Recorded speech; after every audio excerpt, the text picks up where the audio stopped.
अस्सलाम वालेकुम दोस्तों, मेरा नाम मोहम्मद लाल शेख और आप मुझे देख रहे हैं skpnews.com पर। दोस्तों, कुछ दिन पहले आईजी पंजाब की तरफ से ई ड्राइविंग लाइसेंस का आगाज़ कर दिया गया। उस ई ड्राइविंग लाइसेंस बेसिकली है क्या चीज़? कुछ दिन पहले मैंने अपने फेसबुक पेज के ऊपर भी पोस्ट की। बहुत से लोगों ने मेरे से क्वेश्चन किए, ई ड्राइविंग लाइसेंस क्या है? क्या अब हमें आप ट्राई देनी होगी? क्या अब हमें पहले के जैसे काम करना होगा, मतलब ई लर्निंग लाइसेंस, फिर उसके 45 दिन बाद ट्राई देना होगी? बेसिकली आप वो सब आपका वही है। ये ई ड्राइविंग लाइसेंस उन लोगों के लिए है जो जिनका लाइसेंस बन चुका है। इसको आप कैसे इस्तेमाल कर सकते हैं, इसके फ़ायदे क्या हैं, वो आपको मैं इस वीडियो में बताऊंगा।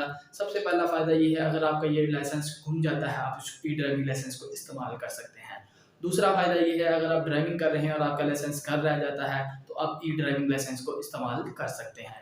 इसको कैसे डाउनलोड करेंगे, इसको कैसे महफूज रखेंगे? सबसे पहले आपने जो है अपने मोबाइल का कोई भी ब्राउज़र ओपन कर लेना, उसके ऊपर लिखना dlms.com.pk। इस वेबसाइट का लिंक जो है वो नीचे भी दे दूँगा। ये वेबसाइट है बेसिकली ट्रैफिक पुलिस की, ठीक है? और सबसे पहले फिर उसके ऊपर आप जाएँगे तो उसके ऊपर आपको जो लिंक मिलेगा, आपने डायरेक्टली उसके पेज के ऊपर आ जाएँगे। अपना आईडी कार्ड नंबर, अपनी डेट ऑफ बर्थ वगैरह जो वो आप लिखेंगे। तो ये 2 चीज़ें आपके पास होना लाज़मी है।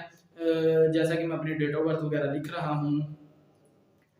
जी, उसके बाद I am not a robot होगा, उसके ऊपर क्लिक करने के बाद दोस्तों नीचे आपने वेरीफाई के बटन के ऊपर क्लिक कर देना है। जैसे ही आप वेरीफाई के बटन के ऊपर क्लिक करेंगे और आपका नीचे ड्राइविंग लाइसेंस जो वो बना आ जाएगा। इसको आप डाउनलोड कर सकते हैं, डाउनलोड का बटन है, इसको डाउनलोड करके आप अपने मोबाइल में किसी कहीं भी महफूज रख सकते हैं और दौरान ड्राइविंग आप किसी पुलिस एहलकार के पूछने पर आप ये दिखा सकते हैं। दोस्तों, आपको ये वीडियो पसंद आई हो तो इस वीडियो को लाइक अपने दोस्तों के साथ शेयर कीजिएगा। मिलते हैं अगले वीडियो में, तब तक के लिए अल्लाह हाफ़िज़।